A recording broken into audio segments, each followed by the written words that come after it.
കെണിവിളകളെ കുറിച്ച് കേട്ടിട്ടുണ്ടോ? അങ്ങനെയും കുറച്ച് വിളകളുണ്ട്. നമ്മുടെ കൃഷിക്ക് കീടനിയന്ത്രണത്തിന് വേണ്ടിയിട്ട് ഉപകാരപ്പെടുന്ന ഒരു പിടി ഈ കെണിവിളകൾ നമ്മുടെ ചുറ്റുമുണ്ട്.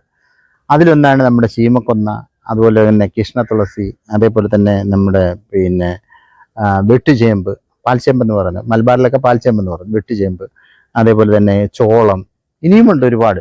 ഇത്തരത്തിലുള്ള കെണിവിളകൾ നമ്മുടെ കൃഷിയോടൊപ്പം തന്നെ നമ്മൾ കൃഷി ചെയ്യുക. ഇതും കൃഷി ചെയ്യുക, ക്രോപ്പ് എടുക്കാനല്ല, വിളവെടുക്കാനല്ല, മറിച്ച് നമ്മുടെ പ്രധാന വിളകളെ സംരക്ഷിക്കാനാണ്, കീടനിയന്ത്രണത്തിനായിട്ട് ഉപയോഗിക്കുന്നത്. അത് എങ്ങനെയാണെന്ന് ചോദിച്ചു കഴിഞ്ഞാൽ, ഇതിലേക്ക് നമ്മുടെ കീടങ്ങൾ ആകർഷിക്കും, നമ്മുടെ ശത്രു കീടങ്ങൾ ആകർഷിച്ച് നമ്മുടെ വിളകളെ സംരക്ഷിക്കുന്ന തരത്തിലുള്ള വിളകളെയാണ് കെണിവിളകൾ എന്ന് പറയുന്നത്. അപ്പോൾ വിശദമായിട്ട് ഇതിനെക്കുറിച്ച് ഞാനൊരു വീഡിയോ ചെയ്തിട്ടുണ്ട്.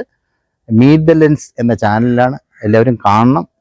കണ്ടാൽ മാത്രം പോലെ കമൻറ്റ് ചെയ്യണം, അതുപോലെ ആവശ്യക്കാർക്ക് ഷെയർ ചെയ്യണം. ഇനിയും സബ്സ്ക്രൈബ് ചെയ്തിട്ടില്ലെങ്കിൽ നമ്മുടെ ചാനലൊന്ന് സബ്സ്ക്രൈബ് ചെയ്യാനും മറക്കരുത്.